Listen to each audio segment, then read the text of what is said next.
آج جو ہے ہم نے دو گواہان ڈپٹی کمشنر اسلام آباد ان کو جو ہے کراس کیا ہے، اور ایس پی جو ہے ہماری ایس ایس پی ہیں شاید آمنہ اسلام آباد پولیس کی، آمنہ بیگ صاحبہ، ان کو ہم نے کراس کیا ہے۔ ڈی سی صاحب کی جو بیانات ہیں اس میں کافی سارا جھول ہیں، اور کافی زیادہ چیزیں جو ہیں وہ آج ہم نے ان سے مزید جو ہے حقائق جو ہے وہ آئے ہیں سامنے، اور ہم کمیشن سے آج ہم نے جو ہے اب ڈپٹی کمشنر صاحب نے جو اپنا ایفیڈیوٹ دیا ہے اس کو آج وہ ٹیسٹ کرانے بھی لے کے گئے ہوئے ہیں کمیشن کی، کیونکہ جب انہوں نے کیا تو وہ انہوں نے ٹیسٹ نہیں کروایا تھا، تو اس پہ ہم نے آبجیکٹ کیا، لیکن وہ کیونکہ کمیشن کا اختیار ہے تو انہوں نے ان کو پرمیشن دی ہے کہ وہ اپنا ٹیسٹ کروا کے تو ریکارڈ کا حصہ بنا لیں۔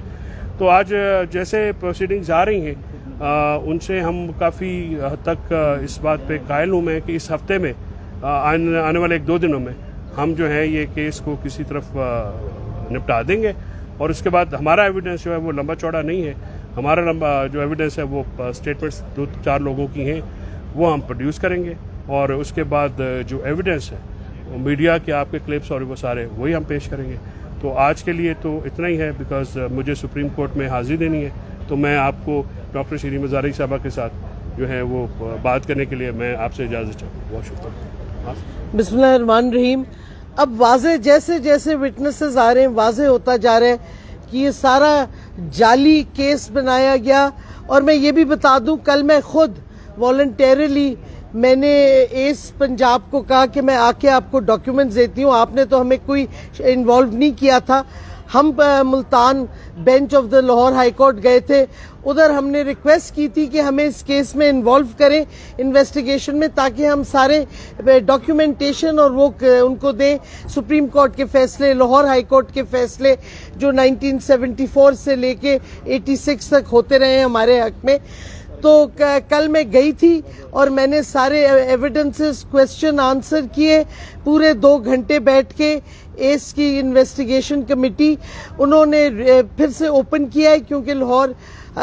ہائی کورٹ کا جو ملتان بینچ کے آرڈر پہ اب، اور انہوں نے ہم نے ساری چیزیں ان کو پیش کر دی ہیں، اور واضح طور پہ پتہ چل رہا ہے کہ یہ دباؤ میں، اور کس کے دباؤ میں ہوا ہے وہ بھی واضح طور پہ پتہ چل رہا ہے، حالانکہ کوئی آئیڈینٹیفائی بائی نیم نہیں کر رہے، بٹ آپ کو سمجھ آ جاتی ہے باتوں میں کہ جی ہمیں ادھر سے پریشر ہوا تھا کہ ڈی سی راجن پور جو اس وقت عوان کوئی تھے کہ ان کو کہا گیا، ادھر کون ان کے ساتھ بیٹھا،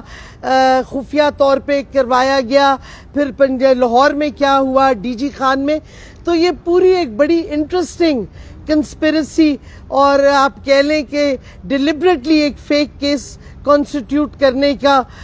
کوشش کی گئی، اور سب سے زیادہ ناکامی ان کی ہوئی جب میرا فیلڈ کڈنیپنگ ہو گئی، ادھر سے ساری چیزیں پھر باہر آنے لگیں، اور اسلام آباد ہائی کورٹ نے جب یہ کمیشن بنا دیا تو اس سے اور چیزیں واضح ہوتی جا رہی ہیں کہ کس طریقے سے یہ وکٹمائز کرتے ہیں، جھوٹے ایفیڈیوٹ دیتے ہیں، اور مطلب ہے بہت ہی انٹرسٹنگ ہے کس طرح سے انہوں نے، اور اگر میرے ساتھ یہ ہو سکتا ہے، میں اس وقت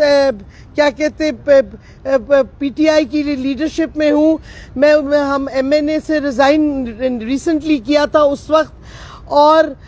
اگر میرے ساتھ ہو سکتا ہے تو عام شہری کے ساتھ کس طرح ایویڈنسز بنائے جاتے ہیں جھوٹے، اور کس طرح پولیس اور یہ اینٹی کرپشن کا سٹاف جھوٹے ایفیڈیوٹ دیتا ہے، اور ان کے ایفیڈیوٹس میں خود ہی کانٹرڈکشنز نکلتی آ رہی ہیں،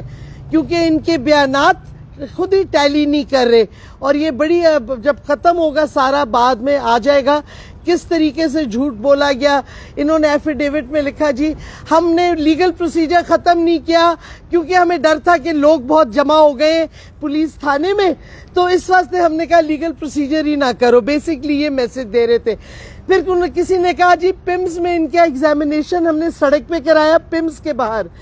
حالانکہ پمز لے کے ہی نہیں گئے، لیکن ایک اور وٹنس نے کہا نہیں جی پمز میں ڈاکٹر صاحبہ یہ اس نے کہا کہ پمز لے گئے تھے باہر، لیکن ڈاکٹر صاحبہ نے ریفیوز کر دیا تو نہیں ہوا۔ تو ان کے اپنے جھوٹ ان کے ہی لوگ پکڑوا رہے ہیں اور یہ ایویڈنٹ ہو جائے گا. اور پھر ہم جب سارا کچھ فائنل ہو جائے گا لاہور میں بھی